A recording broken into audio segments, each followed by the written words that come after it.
Hello mga ka-ideya! Palihog kog like sa mong FB page ug subscribe sa mong YouTube channel para sa mga dugang na mga videos. Daghang salamat! Nasayod ba ka sa mga responsibilidad ug sa sweldo sa usa ka party list? Ang sistema sa party list nagsugod lamang niadtong tuig 1995.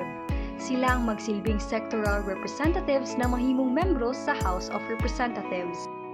Aduna sila responsibilidad sa pagpresentar sa usa ka sektor sa katilingban sa paghimo og balaod.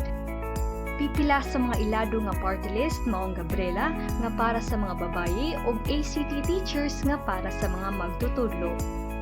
So umaabot na eleksyon tuig 2022, 270 ka party list ang naaprubahan sa COMELEC.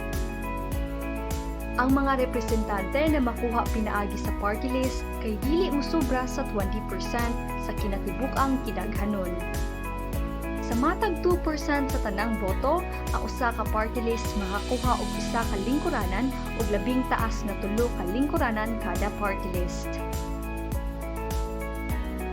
Ang sweldo sa usa ka sectoral representative kay susama sa mga kongresista na salary grade 31 nga nagkantidad og 273 hangtod 312,000 kada bulan sa tuig 2022.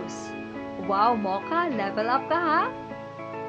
Isip mga sakop sa House of Representatives, ang ilang mandato susama sa mga kongresista nga mga magbabalaod. Maghimo usab sila og nasudnong budget nga nagplano unsaon paggamit sa gobyerno ang kaban ng bayan. Isip representante sa usa ka sektor, aduna si katungdanan sa pagkonsiderar sa kaayuhan ug interes sa sektor nga iyang girepresentahan sa paghimo ug pagpasa sa mga balaod. Ikaw, aduna ba ka ideya na gusto nimo i-flex para sa bet nimo na party list? Imong ideya, i-flex na! Kaya tanang kabaguhan kay nagsugod sa usa ka ideya. Bisita ang ideaph.com.